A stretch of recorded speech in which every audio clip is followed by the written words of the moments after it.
Depuis le 17 novembre maintenant, les gens de Montigny et voire d'autres, nous sommes privés d'un certain nombre de chaînes. C'est l'écran noir pour des nuits blanches. À comprendre ce qu'il se passe, 6 chaînes de télé en moins, et certaines reçues en mauvaise qualité par temps de pluie. 3 mois que ça dure dans de nombreux foyers de l'agglomération de Vesoul.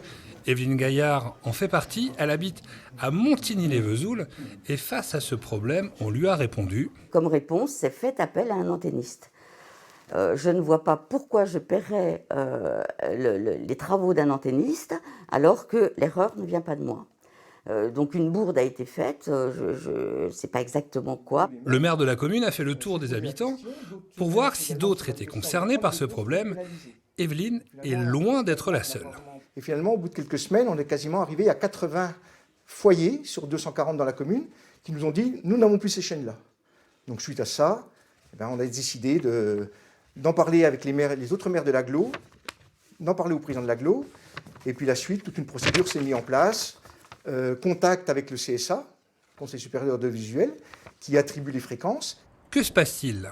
Direction Vesoul pour comprendre.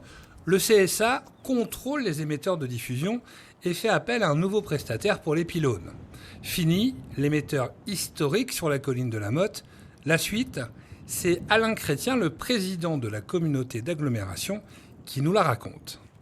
Le CSA a autorisé de débrancher cette antenne pour transférer les émissions sur le relais de l'ADMI, là-bas, qui de toute manière ne peut pas émettre dans certaines zones d'ombre de l'agglomération. On a eu un dialogue avec eux depuis le mois de novembre. On voit que ce dialogue se termine. Eh bien, on va passer à la phase contentieuse. Dans un courrier daté du 19 février, le CSA précise qu'aucun élément de nature n'était à remettre en cause sa décision.